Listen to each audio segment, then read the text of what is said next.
Bonjour à tous et bienvenue sur Crypto Signal. Aujourd'hui, on fait une routine rapide sur Bitcoin, Ethereum et Total 3. Pas énormément de news, donc en principe, ça devrait être assez rapide. En général, quand je dis ça, c'est pas le cas, mais on va voir aujourd'hui. Allez, intro.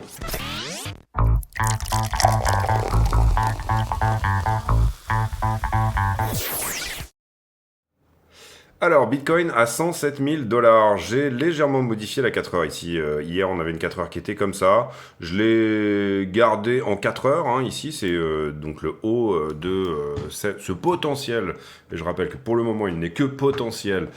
Élargissement symétrique de sommet. On sait qu'il y a de la liquidité ici, ce qui voudrait dire refaire quelque chose comme ça. On va aller voir si c'est cohérent par rapport à tout ce qu'on a sous les yeux et en termes de liquidité également, ce qui s'est passé tout simplement dernièrement. Pour le moment, en tout cas, ça pousse un petit peu plus. C'est plutôt joli de la manière dont ça s'est fait, au sens où en fait, je fais ici un push supplémentaire. Là-dedans, on a pris à peu près 160 millions de shorters, 160 millions de dollars. C'est pas grand-chose, encore une fois, pour un move de 3-4 000 $, un petit peu le même qu'on avait fait là. Là, on avait dit, tiens, c'est marrant, il n'y a pas beaucoup de liquidation alors qu'il y a une belle amplitude de prix.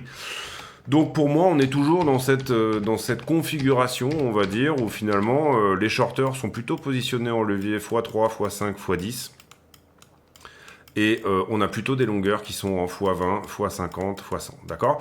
On va vraiment faire un point sur la liquidité sur ce marché, parce que ça nous dit des choses aussi sur le sentiment. Et en fait, ce qu'on fait, c'est de la psychologie. Donc vous comprenez que là où ça nous dit des choses sur le sentiment, le fait qu'on a plutôt des shorts qui sont sur des leviers faibles et des longs qui sont sur des leviers forts, mais on a aussi cette information que les longs sur les leviers forts prennent rapidement leur profit. Et ben c'est comme si je disais au marché, bon bah écoute, parle-moi un peu de ta vie. Salut, Jean Marché, allonge-toi sur le divan, t'inquiète pas, ça va plutôt me rapporter 50 balles que te coûter 50 balles.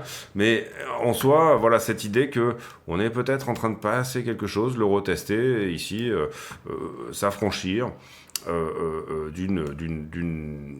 Ça, j'en ai parlé hier, c'est un peu la liane de ce mouvement.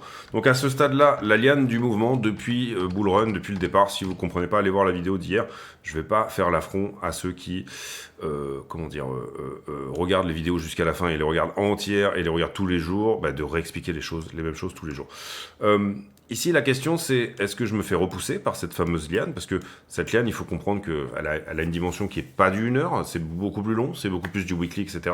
Donc on a assez souvent des très grosses déviations au-dessus qui paraissent énormes en prix, mais qui finalement, en soi, quand on dézoome un petit peu la charte, eh bien paraissent tout à fait normales et tout à fait logiques, entre guillemets, c'est des mèches en fait. Je vous fais juste vite fait le point sur cette droite qui, pour le moment, vous le voyez ici, même voilà, on a un très léger hard closing, mais je l'ai gardé comme ça parce que c'était, en fait, finalement, ce serait peut-être une 10 jours ou autre chose, mais qui en général provoque des réactions quand on la dépasse, provoque ici, vous le voyez, en weekly, des choses assez impressionnantes. Là, on était passé on a fait un plus 20%. Malheureusement, c'est ça l'amplitude qu'on peut accepter, c'est-à-dire, vous comprenez que si à ce stade, on fait un push, une mèche rapide de plus 20%, ça nous emmène déjà à 130 000 $, d'accord?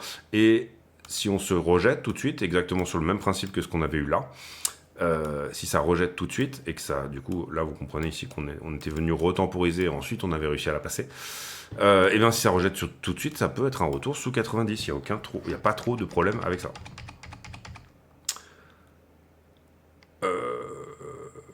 Bref, voilà. En revanche, ce que j'aime bien dans ce que je vois sur la charte, et on va faire assez vite, encore une fois, c'est qu'on a plutôt un momentum qui potentiellement accélère. J'entends momentum de l'accumulation. Vous voyez ici qu'on était sur cette pente-là, on est désormais sur cette pente-là, et on est en train de passer sur celle-ci. Ce que je veux voir, donc, c'est une parabole. À partir du moment où je vois une parabole, où elle arrive, où on la voit arriver, du coup, vous devriez voir soit une augmentation d'une trentaine de pourcents, et ça en quelques jours. Typiquement, si je prends un exemple dans le passé de ce genre d'augmentation, vous en avez une là, par exemple, ne serait-ce que pas très loin, ici, c'est-à-dire monter un peu larvé. C'est pas ce qu'on attendrait d'une montée comme ça. Vous voyez qu'ici, ça part en biseau, l'histoire. On s'attendrait plutôt à un retour sous les 72.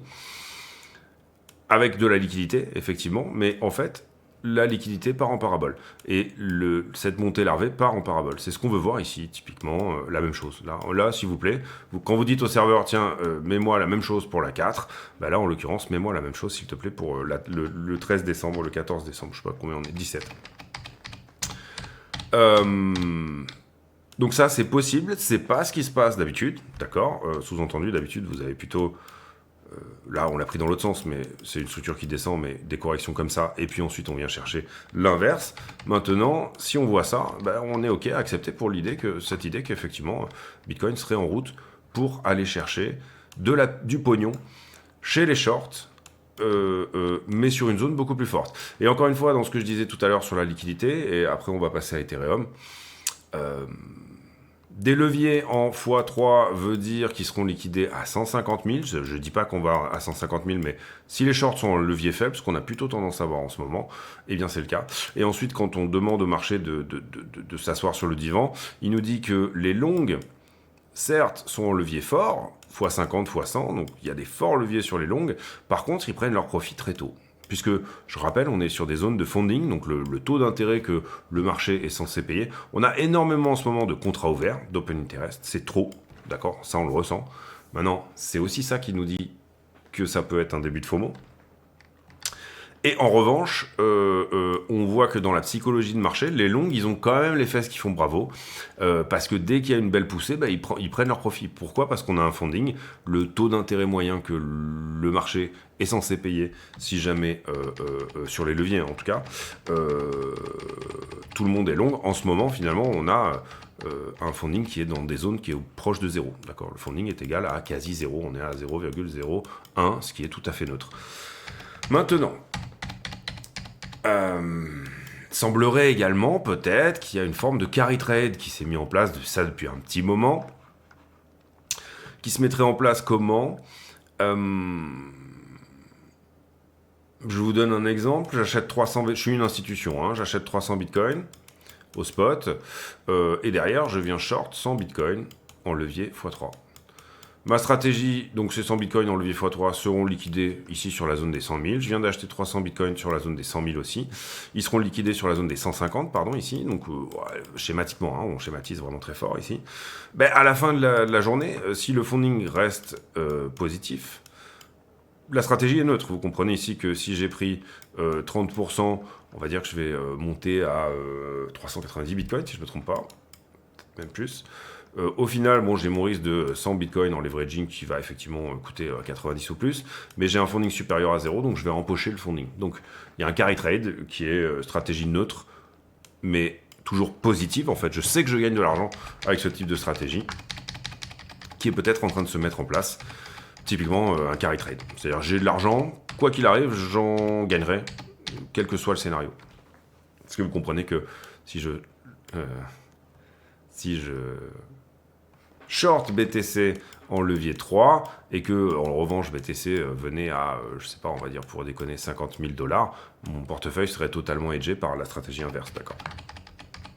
Vous avez compris, j'espère. Voilà un peu l'idée. Donc potentiel carry trade sur des leviers faibles par contre, ou alors des liquidations qui se défendent. Ok. Qu'est-ce que ça veut dire ? Ça veut dire pourquoi je ne liquide que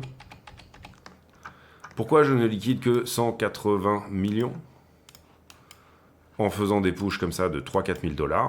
Ici, alors je sais plus où c'était, j'ai peut-être dit, ouais, c'est plutôt ça et ça. Pourquoi je liquide très peu ? Peut-être aussi que les positions se défendent, c'est-à-dire que je ne me laisse pas liquider, j'augmente à chaque fois mon portefeuille. Pourquoi ? Parce qu'en face, j'achète au spot également, et à chaque fois, du coup, ça me permet de dire, bah, on peut augmenter Donc s'il y avait des leviers forts, ils seraient en train de défendre également leur position, d'accord ?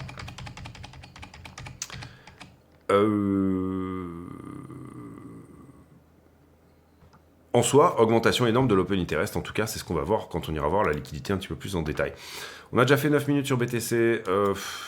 Alors, notre ami Ether contre Bitcoin sur support actuellement, on va dire attention d'une certaine manière, parce qu'il y a toujours cette structure de retournement qui est possible. Pour moi, le support va tenir, c'est-à-dire qu'il va nous donner un push. Maintenant, c'est pas très joli ce qu'on voit, d'accord. On aurait préféré ici qu'ils nous disent ça, d'accord. Vous êtes d'accord avec moi? Ça, c'est un round top potentiellement. C'est bien moins joli que ça, c'est-à-dire une continuation de la haussière. Continuation de la haussière, est-ce qu'on peut estimer vraiment que c'est un creux majeur ici? Oui, quand même, d'accord. Pour moi, on fait un plus haut ici. Derrière, le creux majeur est là. Et là, on est dessus. Voilà, il s'agirait de ne pas le perdre.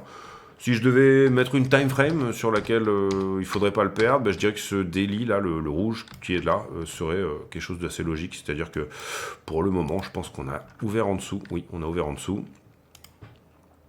On a ouvert en dessous, voilà, l'idée serait de clôturer la journée au-delà des 0,038 sur Ether contre Bitcoin. Demain, c'est FOMC, donc il va y avoir peut-être un petit peu de vol. On va voir ça ensemble. Voilà. FOMC étant le meeting de la Fed, bien entendu, pour les nouveaux. On ne sait jamais, il y en a peut-être. Pas beaucoup d'abonnés en ce moment. D'ailleurs, aidez-moi avec ça, 6995 abonnés.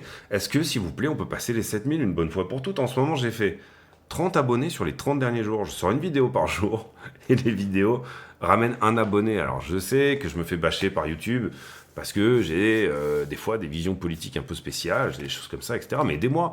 Si jamais vous n'êtes pas abonné par exemple, mais vous regardez les vidéos, je sais pas, par le biais de X ou quoi que ce soit, bah, mettez un abonnement, même si vous enlevez les notifications. Soyez sympa. Si vous utilisez le contenu, mettez un like. Si vous utilisez le contenu, genre vous le consommez, ça veut dire que ça vous plaît quand même ce que vous regardez, j'imagine. En tout cas, j'espère que vous ne regardez pas des choses qui ne vous plaisent pas. Sinon, vous avez un petit problème. Voilà, en tout cas, j'ai pas trop de commentaires de mecs qui ont une vie de merde, puisque normalement, avoir une vie de merde, ça serait potentiellement justement regarder un truc que vous aimez pas pour pouvoir dans les commentaires aller mettre. Et ça, j'en ai pas. Moi, j'ai une communauté qui est très bienveillante. J'ai vraiment très peu de commentaires qui sont pas sympas. Et j'en suis ravi. Après, j'ai très peu de nouveaux aussi, donc c'est peut-être pour ça. Ether contre le dollar, bah, il vient échouer sur son 4 heures. Notre ami, maintenant, ce qu'on veut, c'est qu'il tienne le momentum du moment. Il a cassé sa distrib. Voilà. Est-ce que ça, c'est correctif ou est-ce que ça accélère? Pour le moment, ça n'accélère pas. On aimerait bien que ça nous fasse une poussée, c'est-à-dire, sous-entendu, poussée, correction, poussée. Et là, il n'y a pas de poussée, madame. On est un peu sur un truc où Ether, il hésite. Donc, c'est dommage, mais le bébé n'arrive pas à coucher les 4000 $ sur ce 4 heures. Dès qu'on ferme le 4 heures, pour moi, c'est direction 5-6 000 à l'aise. D'accord? C'est-à-dire, Ether, pour le coup, la structure sur Ether contre Bitcoin se met en place et on a un Ether qui push à mort. Si on descend un peu en time frame sur Ether, on va aller aux 15 minutes. Bon, ça reste haussier. Il y a un petit support. Pardon, pour le petit rototo. Petit support en 15 qui est plutôt mignon ici, sur lequel on est là actuellement, à 4000. Donc voilà, l'enfoncer, c'est peut-être aller un petit peu plus bas. Légèrement en dessous. L'enfoncer, c'est peut-être un tout petit peu plus bas. Ici, encore une fois, on travaille en hard closing, c'est-à-dire garder un maximum de touchettes, mais dans la time frame, ne pas avoir une ouverture et une clôture. Moi, je travaille comme ça. Qu'est-ce qu'on y voit? Bah, pour moi, il y a quand même plutôt impulsion, correction, impulsion, correction. Cette correction est très sharp, hein, quand même, attention. Mais impulsion, correction, donc si on pète, bah là, on revient à l'attaque du 4 heures. Le 4 heures rejette pour le moment. C'est ce qui donne à cet aspect un peu correctif ici à tout ça. En général, on ne s'attend pas nécessairement à ce que quelque chose d'oblique vienne attaquer quelque chose d'horizontal. Hein. Je répète que ce 4 heures, c'est un 4 heures historique hein, sur Ethereum. Il vient de là. Il vient de mars 2024. En général, ce sera plutôt un niveau qui va attaquer quelque chose.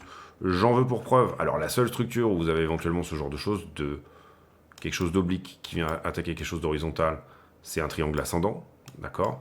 Mais en général, vous avez retest du niveau horizontal également. Si je vous donne un exemple, on va le faire rapidement parce que je ne voudrais pas faire une vidéo trop longue. Bah, c'est typiquement ça. Par exemple, hein, c'est pour vous donner un exemple.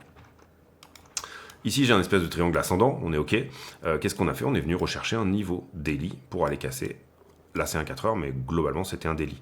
On vient chercher un daily pour casser un daily, d'accord? Ça ne veut pas dire... Des fois, vous avez des 4 heures qui viennent casser des daily. Les niveaux ne doivent pas nécessairement être dans la même time frame pour venir se casser l'un l'autre. C'est souvent le cas. En général, quand c'est le cas, c'est plutôt un range que vous avez sous les yeux. Hein. Mais on ne s'attendrait pas nécessairement à ce que quelque chose d'oblique vienne casser. Ça, c'était pour vraiment le petit point méthode rapido. Sous-entendu, d'accord, sous-entendu.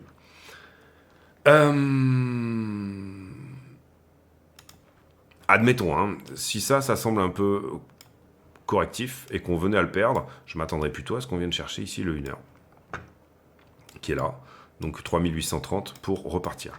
Je rappelle que sur Ethereum, il y a il y a pas mal de liquidités, il y a pas mal de choses un peu plus bas, d'accord, 3770, 3720, ce serait vraiment un endroit où j'attendrais bien le prix aussi. Ça voudrait dire purger toute la structure ici, passer en dessous, mais protéger la structure haussière de base, c'est-à-dire celle-ci, d'accord. Là, vous voyez qu'on a fait un plus haut quand même. Donc venir, tac, boum, ok, pourquoi pas. Pour le moment, c'est pas ce qui nous donne Ether. Voilà, il hésite. Si jamais il tient son momentum et que là, il veut bien nous péter la distribution qui est là, bah, c'est un retour sur le 4 heures. Est-ce que ça veut dire cependant qu'après, derrière, on fait ça? J'en sais rien, d'accord. Mais ça serait mon scénario privilégié.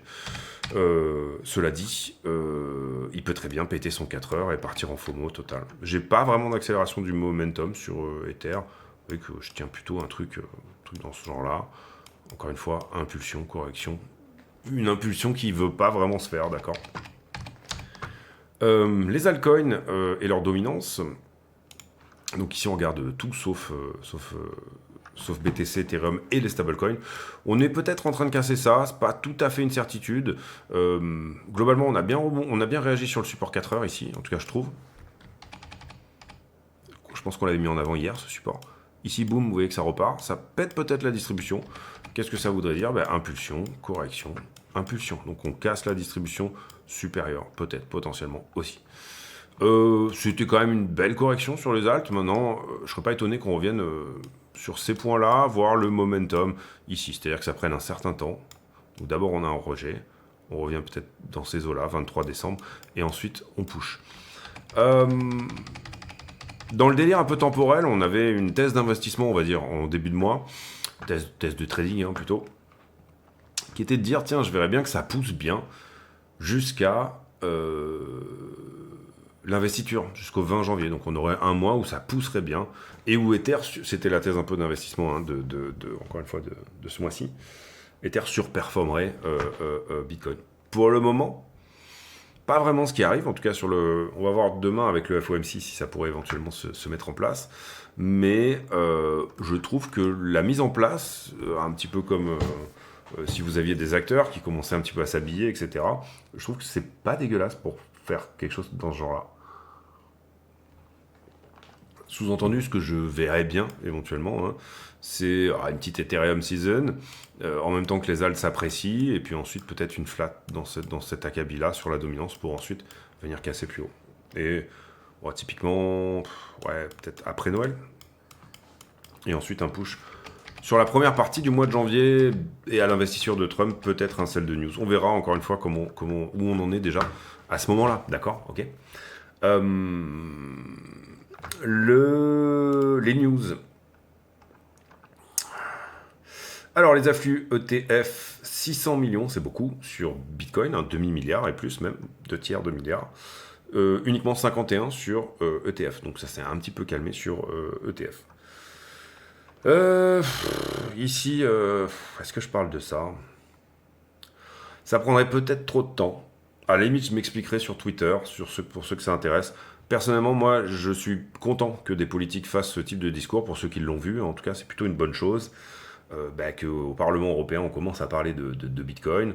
Maintenant, je ne me retrouve pas du tout dans Zemmour, ni Marine Le Pen. Je suis souverainiste, je suis capitaliste, souverainiste, donc plutôt gaulliste. Je ne peux pas me retrouver dans certaines de ces valeurs. Maintenant, je trouve ça triste qu'aujourd'hui, pour être souverainiste et pour aller chercher des informations comme un souverainiste, je sois obligé de m'informer sur des supports qui relèvent quand même, pour certains, beaucoup de l'extrême droite. Et du coup, j'aime bien les supports Il y a des choses avec lesquelles je ne suis pas d'accord, mais j'aime bien les supports type TVL, type Sud Radio, type ceux qui donnent à parler aux souverainistes. Personnellement, si j'avais un choix à faire, ce serait plutôt Asselineau, mais Asselineau, il fait 1,5%, donc on ne va pas aller loin avec ça. Mais je ne peux pas voter, parce que ça fait partie de mon éducation, ça fait partie de tas de choses. J'ai un grand-père qui était communiste, qui était résistant. Je ne peux pas être populiste et réfléchir en termes de fascisme et de race, etc. et toutes ces choses-là.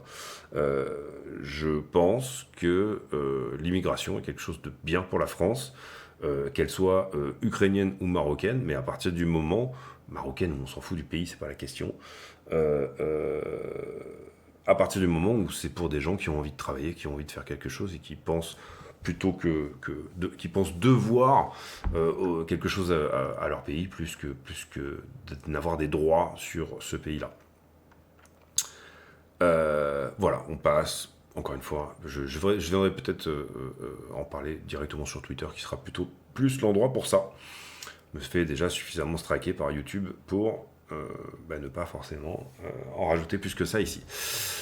Avalanche 9000, ça s'est passé hier, c'est la plus grosse mise à jour depuis que Avalanche est né. Du coup, Layer 1, des frais qui sont beaucoup plus bas. Personnellement, je pense, alors c'est pas une certitude, mais je pense beaucoup à Avalanche comme une très belle plateforme, notamment pour le gaming. Je pense qu'il y a beaucoup de projets qui vont là-dessus. Maintenant, je peux me tromper, encore une fois, je suis pas un gamer et je suis pas un spécialiste des altcoins non plus. Mais il y a quelque chose qui sent très bon sur à la fois cette mise à jour et à la fois tous les jeux qui sont sur Avalanche. Et il y a beaucoup. Et ça va rendre aussi Avalanche beaucoup plus développeur-friendly, cette mise à jour. Donc voilà, allez voir les articles si ça vous intéresse, etc. Bybit qui va fermer les comptes de ses utilisateurs le 8 janvier. Est-ce que j'en parle aussi ? Globalement, nous, on avait chillé Bybit jusqu'à ce que ça ferme pour les Français. Pensez bien à vider vos comptes avant le 8 janvier. Et puis, BitGet, désormais, devient compliant avec le MiCA. J'ai contacté BitGet pour savoir ce qu'il allait... Parce qu'on m'avait posé la question un peu sur Discord, etc. Qu'est-ce qu'il va advenir de l'USDT, toutes ces choses-là. Globalement, il va y avoir une période de transition où tous les USDT, puisque l'USDT va être interdit en Europe parce que l'USDT ne veut pas être MiCA compliant, BitGet veut l'être, donc du coup, il va y avoir un passage à l'USDT DC pour la partie Europe. Pendant un certain temps, à minima, et puis ensuite, on ne sait pas quand vont être mis les décrets d'application pour, entre guillemets, interdire les stablecoins américains en Europe, si ça va vraiment être fait. Est-ce qu'on devra trader sur des paires euros qui seront probablement beaucoup moins liquides? Qu'est-ce qui lancera des leviers? Est-ce que BitGet proposera toujours du levier 50 et du levier 100? C'est des choses qui pour l'instant sont floues. Voilà, en tout cas, vous avez le lien en description de la vidéo, en tout cas je pense, sinon sur le Discord, si ça vous intéresse, parce que pour le coup, BitGet deviendra vraiment MiCA compliant, donc sera dans les petits papiers de la Commission européenne, à minima. Peut-être qu'il sortira du coup de la liste noire de l'AMF, puisqu'il était passé dessus, si je ne me trompe pas, il y a de ça quelques mois. Vous avez le droit de trader sur des choses qui sont liste noire de l'AMF, c'est juste que l'AMF est en train de vous dire, nous on ne connaît pas. Voilà, nous on considère qu'il n'y a aucun agrément, il n'y a rien qui a été proposé, mais vous avez tout à fait le droit de le faire, à partir du moment où vous le dites sur votre déclaration d'impôt, d'accord? Donc il n'y a aucun problème avec ça. Il y a des échanges qui ne sont pas KYC, type Bluffin, etc., qui pour le moment ne demandent pas de KYC, ne demandent rien, et où donc du coup vous pouvez faire du levier, etc. Et tant que vous le déclarez sur votre feuille d'impôt déjà dans un premier temps, que vous avez Bluffin, et que vous ne faites pas le KYC tant qu'on ne vous le demande pas, c'est-à-dire que même si à un moment donné les leviers étaient totalement interdits en Europe, vous auriez le droit, vous, d'aller sur votre compte à l'étranger pour utiliser du levier. C'est plus, encore une fois, pour ceux qui font les agréments que ça sera interdit. Donc c'est une situation un peu zarbi. Moi j'avais beaucoup chillé Bybit parce que c'est une plateforme qui fonctionne bien, et je rappelle que toutes les affiliations de la chaîne sont reversées à Mécénat Chirurgie Cardiaque. Ça a très bien marché à un moment donné, parce que tout le monde bougeait de FTX, donc du coup il fallait bien trouver un endroit où trader. Derrière j'ai pas mal chillé BitGet, et puis ils ont été liste noire, etc. Donc c'était plus compliqué. Voilà, c'est difficile, en tout cas, j'imagine, je me mets à leur place, moi j'en vis pas, encore une fois, on reverse tout à une association, mais je me mets à la place des petits youtubeurs, en tout cas, ceux qui en vivent, c'est compliqué parce que c'est tout le temps en train de changer. C'est Mika, quoi. Voilà, c'est l'Europe. Et surtout pour ceux qui font du bon boulot, c'est vachement dommage. Pour ceux qui vous chillent des liens juste pour vous chiller des liens, et pour ceux qui ont plusieurs centaines de milliers d'abonnés, je me fais pas de soucis, y compris sur les montants actuels. Maintenant, pour les petits qui font leur taf, qui font vraiment du vrai contenu éducatif, entre guillemets, ou en tout cas qui font les choses bien, c'est un peu triste parce que du coup, vous êtes en permanence en train de recommencer le boulot. Et donc, je me mets à leur place, ça va pas être nécessairement très facile. On passe sur Wall Street Journal, qui n'est plus du tout un journal financier, hein, je pense qu'on peut se le dire. MT Gox, 172 millions de dollars. Je pense que j'ai une ou deux connaissances dans le lot qui vont enfin toucher leur pactole, ça c'est bien. Lido qui arrête le stacking sur Polygon, visiblement. Ici, pas grand chose sur Coindesk. Je trouve que l'interface est vachement neutre sur Coindesk maintenant. Bizarre. On passe, ça doit être un hack sur Cointelegraph. On passe aussi là-dessus. Nvidia qui est en territoire de correction, bon, un moins 1,68, hein, vous le voyez là, c'est pas non plus une énorme correction, mais ils ont quand même corrigé un petit peu depuis le départ, face au rallye de Broadcom. Peut-être ça serait intéressant de faire une courbe de corrélation d'entre Nvidia et les coins crypto autour de l'intelligence artificielle. Dites-moi si ça vous intéresse. Le déficit qui est en train d'exploser aux États-Unis, pourquoi le plus gros hedge fund n'est pas inquiet par rapport à ça. Demain, FOMC, il y aura la décision sur les taux à 19h et il y aura le discours de Powell à 19h30. Je pense que Powell va nous donner exactement ce que veut le marché, en tout cas c'est ce qu'il a fait dernièrement, avec 25 points de base de diminution demain. Pas de surprise. Je pense pas qu'il jouera la mauvaise surprise de rester au même endroit. Les infos par rapport à l'emploi ont pas été trop mal. Il y a un plateau sur l'emploi, mais c'est pas trop mal. Les infos par rapport à l'inflation, CPI, etc., ont été pile au consensus, avec un plateau également. Est-ce que Powell peut se dire, bah non, mais moi je vais faire, tout le marché fait un plateau, donc moi je vais faire un plateau je vais faire mon plateau également sur les taux, c'est-à-dire rester en niveau restrictif pendant un certain temps.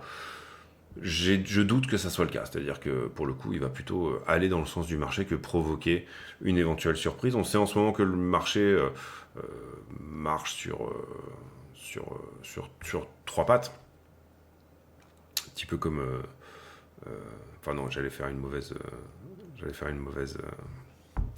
blague. Bon, voilà, globalement, je pense qu'il va juste nous donner exactement ce que veut le marché.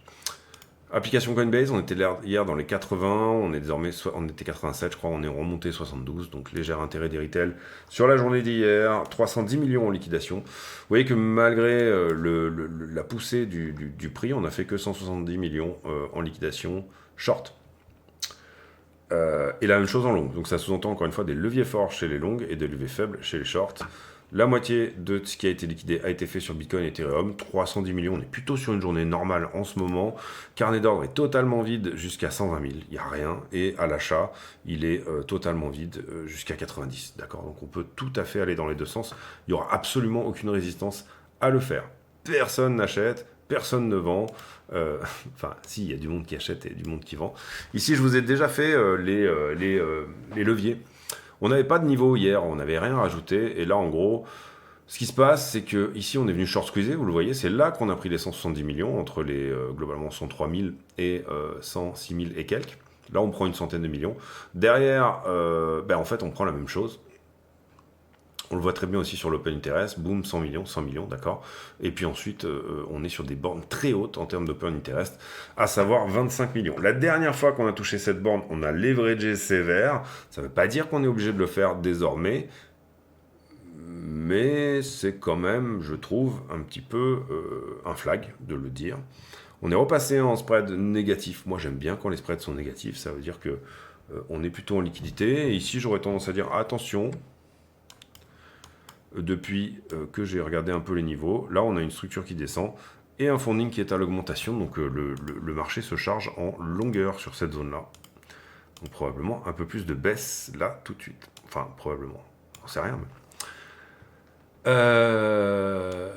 j'ai rajouté un point de short, tout simplement parce que là j'ai une structure qui monte. Enfin, en tout cas, au moins, oui, c'est ça, j'ai une structure qui monte là, de là. Et j'ai un funding qui est à plat. Donc j'ai une divergence entre le funding. Donc ça veut dire qu'il y a du short au-dessus. Et là, vous le voyez, structure qui descend, funding qui monte. Donc léger point de long à venir prendre. On sauve ça. On va regarder vite fait iBlock.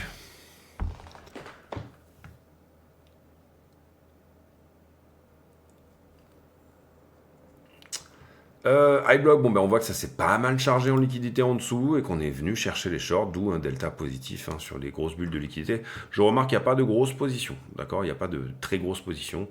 On va dire les deux plus grosses, c'est celle-là et celle-là, qui sont garées à 103 et 104. En soi, possibilité d'aller short squeezer jusqu'à 110, ce qui serait joli, ça fait plus 10% à partir de 100. Le mec est fort. Ça serait plutôt joli. Derrière, j'ai les conditions aussi d'un gros nettoyage jusqu'à 96. Aucun problème avec ça. Donc, est-ce qu'on nettoie là une semaine? Est-ce que ça part en FOMO? C'est un peu la même conclue qu'hier, c'est-à-dire que en soi, et on va sur le prix et on fait la conclue, en soi, ça reste du 55-45. Je privilégierais toujours cette idée qu'on va corriger, peut-être sur la zone de 96. Maintenant, pour le moment, et c'est ce qu'on voit quand même, eh bien, les longs prennent leur profit rapidement, c'est ce que j'ai expliqué en début de vidéo. Potentialité de paraboles qui sont en train de se créer. Il y a une autre façon de faire prendre leur profit aux longues, c'est de pousser le prix vers le haut, puisque vous comprenez ici qu'ils sortent leur position petit à petit, d'accord. Et on le sait, on l'a fait nous, c'était typiquement notre stratégie sur tout ce trade depuis 60 000. Donc en soi, c'est tout à fait propre pour une continuation beaucoup plus haut, c'est-à-dire aller prendre la thune où elle est, à savoir, grosso modo, à 130 ou 150 000 $. Sans trop de soucis, puisque j'ai personne dans le carnet d'ordre qui peut m'en empêcher. Cela dit, j'ai une accumulation quand même de longues ici. Le funding est neutre, donc ils prennent leur profit, même, y compris sur la montée, y compris là depuis 99. Il y a du monde qui a pris ses profits, sinon on les verrait encore dans l'open interest. J'ai une accumulation de longues qui sera peut-être intéressante d'aller chercher en termes de liquidité. Boum, boum, boum, boum, boum. Typiquement, et très exactement ce qu'on a fait là. On va dire que là, on avait accumulé longue, accumulé longue, accumulé longue, accumulé longue, accumulé longue. C'est un peu moins propre sur la structure, mais que cette montée en escalier là. Et ici, on vient juste prendre ce qu'il y a dessous, prendre ce qu'il y a à prendre en thune, et on fait une mèche hyper violente dans l'autre sens. Si jamais, admettons, on va se mettre ici dans l'idée que... Admettons par exemple qu'on vienne là, qu'on dévie sur ce 15 minutes et qu'on vienne juste faire un bisou aux 4 heures qui est en dessous. Mais je parle de faire un bisou, je parle pas de l'enfoncer pour le coup celui-ci. Vous aurez une mèche qui pourrait ressembler à celle-là, d'accord? Est-ce que c'est choquant? Moi je trouve pas. Voilà, donc scénario privilégié, je dirais pas grand-chose, 55%, comme hier, un peu la même idée. Une correction qui nous emmène sous la structure ici, sous 99, et peut-être, pourquoi pas, jusqu'à 94, dans cette zone-là. Scénario tout à fait plausible, une parabole qui, pour le coup, ne viennent absolument pas chercher tout ça, etc. Alors bien sûr, il y a des trucs entre les deux. Le principal, je dirais, la principale possibilité entre les deux, c'est de se vous comprenez que... On va faire comme ça. Le marché, il peut soit monter, soit se déplacer en crabe, soit descendre. D'accord? Pour le moment, on a évoqué cette possibilité d'une descente. On a évoqué cette possibilité d'une montée en parabole. Il y a aussi la possibilité du crabe. Je dirais que le crabe, si jamais il doit satisfaire la liquidité, ça serait plutôt quelque chose comme ça. D'accord? Pendant un certain temps comme ça, et ensuite ici. Ok. Si jamais on se balade en crabe, je le verrais moins comme une figure de continuation, ce range-là, que comme une figure de pré-correction. Mais après, ça reste mon avis, ça n'engage que moi. Donc, il y a du pognon à prendre à 120, 130, mais c'est du short levier faible, pour moi, hein, à mon sens, et il y a beaucoup de pognon. Les longues essayent de tout le temps de s'accrocher, mais ils se décrochent assez vite du train, hein, un petit peu comme le train en Inde, là, où vous savez, où tout le monde descend avant la gare pour pas payer et monte sur le toit, etc. Voilà, c'est un petit peu ça l'idée. Donc le train est jamais trop chargé en réalité. Par contre, en termes d'open interest, on est sur des niveaux où la dernière fois, en tout cas qu'on y est allé, on a fait une correction extrêmement violente. Et on voit que le marché a peut-être quand même un petit peu tendance, déjà, même au moment où on y est retourné, eh bien, à refuser sur ce point-là. Là, avec cette correction-là et cette correction-là, qui sont de l'open interest. Je rappelle que là, on parle du nombre de contrats ouverts, donc quand j'en ferme beaucoup d'un coup, je fais une liquidation, on va dire que je reset un petit peu, je sors du monde du train. Que ce soit en long ou en short, c'est à peu près la même idée. Vous voyez qu'en général, on les sort quand même plutôt en longue, tout simplement parce que le funding suit le prix, et le prix augmente en ce moment, d'accord.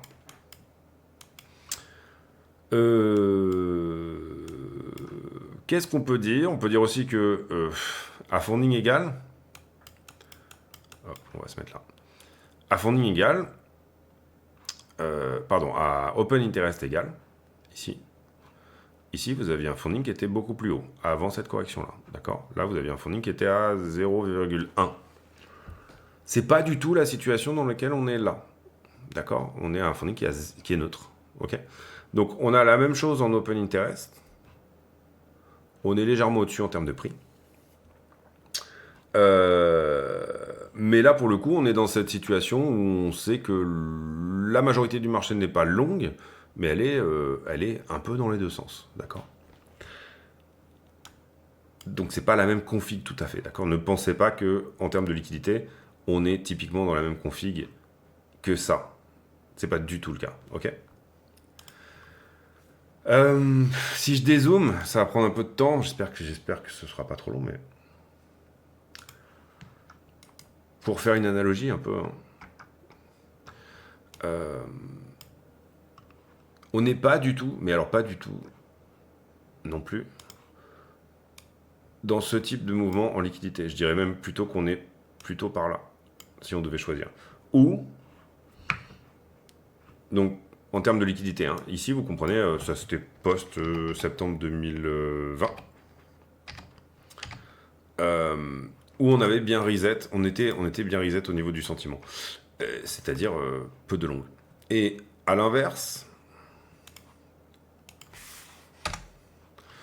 où ils sont mes favoris là? Pourquoi j'ai besoin de... Bon, c'est pas grave. Donc à l'inverse, voilà, vous comprenez ici, bon, on a des phases où à chaque fois qu'on faisait une petite correction, c'était exactement la même chose. C'était finalement, je liquide du short, donc mon funding, il augmente, et puis ensuite je reviens à zéro, et petit à petit, je prends de l'open interest, je rajoute du nombre de contrats, je rajoute du nombre de contrats, je rajoute du nombre de contrats, d'accord. Ensuite, bon, on a eu des épisodes de liquidité, c'est-à-dire que là, la moitié du pays, la moitié du monde était longue.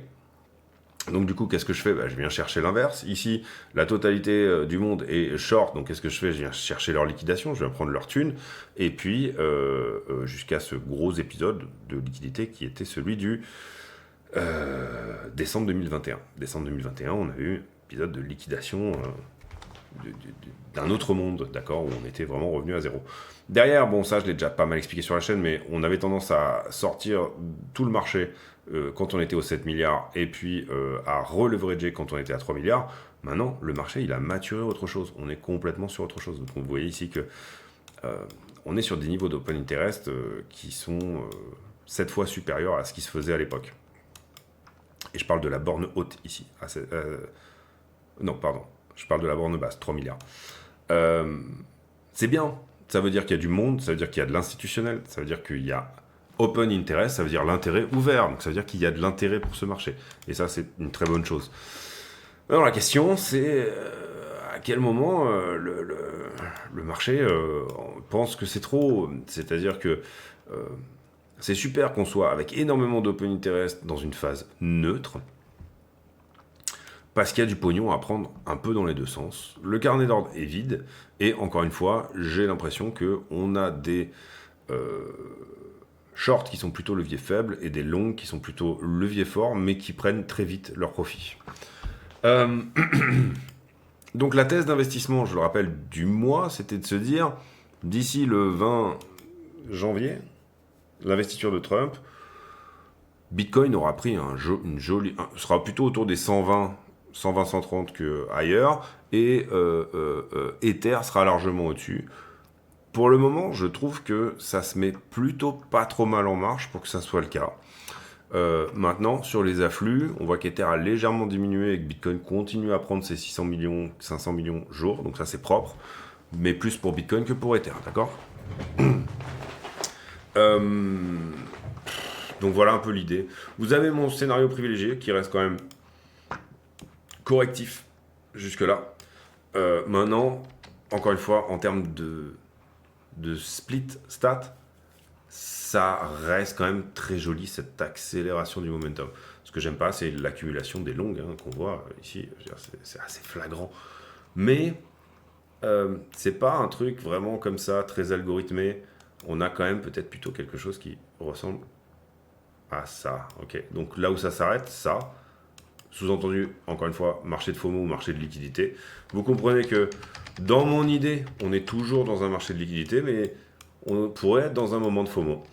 Et en général, encore une fois, ça je l'ai déjà dit hier, juste avant les FOMC, ça pousse plutôt vers le haut. Mauvaise nouvelle au niveau du FOMC, pour moi, il n'y a pas de secret. On retourne vraiment sur ces zones-là, donc je pense que ça vaut le coup de laisser des ordres sur toute cette zone-là, d'accord. Après, vous choisissez ce que vous considérez être le plus pro, ce que vous considérez être le moins pro, en fonction de votre taille de position, de ce que vous voulez faire, etc. Parce que encore une fois, c'est votre thune. Mais voilà un peu l'idée. Donc assez mitigé aujourd'hui, encore une fois. Maintenant, je vous ai montré aussi, comme hier, un petit peu quels sont les critères graphiques. Ne pas perdre ça en termes de momentum déjà. Ne pas venir perdre les 15 minutes. Ne pas venir perdre cette distrib-là qui est quand même qui est un peu moins agressive que la précédente. Et continuer en parabole plus qu'autre chose. Ne pas laisser le temps à trop de longues de rentrer. Alors là, c'est un petit peu... On est venu sortir les longues, et puis derrière, on repousse, ça j'aime bien. Et puis ne pas aller, surtout, et ça c'est important, sur un mouvement où on irait à peine à 110 000 par exemple, et bien faire un épisode de funding trop important. Comme je vous l'ai montré. C'était où? Là, d'accord. Ne pas d'un coup sur juste un push comme ça, parce qu'à un moment donné les shorts on va les cueillir là, ici, là dedans. Ici vous comprenez que juste avant ce push là, il y a de l'open interest qui s'ouvre, d'accord. Donc si on cueille les shorts juste avant, vous avez ce truc de, on va dire, une partie des insiders ici qui viennent prendre ça et ils font leur zone de distribution ici. Et puis derrière, ils en ont rien à foutre de racheter. Ils viennent racheter sur... mais dans ce qu'ils ont pris là-dedans, ici, tous ces contrats-là, ils ont trouvé leur contrepartie là-dedans. Ok. J'accumule, je distribue. Donc voilà, vous comprenez un peu l'idée, j'espère. Désolé, vidéo un petit peu longue, j'en conviens. Mais voilà, niveau d'open interest, dangereux. Niveau de funding, pas du tout dangereux. Ce qu'on veut éviter de voir, c'est sur un push supplémentaire et assez violent, un funding qui vienne à aller dans le fait de nous dire mais il n'y a plus grand monde en short, là ça y est en fait. Alors là je sais pas, on n'avait pas liquidé grand chose, tout simplement parce qu'en face j'ai une contrepartie longue qui est énorme. Mais le funding nous dit quand il n'y a plus grand monde en short, d'accord. Et là, le funding nous dit il reste du monde en short. Voilà pour la psychologie un peu du marché actuel. Désolé de ne pas avoir de direction vraiment beaucoup plus précise. Je reste quand même dans un scénario privilégié de correction, mais je touche pas à mes longues. Ils ont déjà fait ce qu'ils devaient faire. Là, on avait un TPA autour de la zone des 105 000. Donc ils ont fait leur taf et on les laisse rouler jusqu'à 150. Si ça doit rouler jusqu'à 150, sans repasser par 60, puisque ces longues ont été ouvertes à 60 encore une fois. Voilà pour moi aujourd'hui, j'espère que cette vidéo vous a plu. J'ai pour habitude en fin de vidéo de poser une question à la con, question qui n'a rien à voir avec le prix du Bitcoin, mais qui nous permet de converser de choses et d'autres.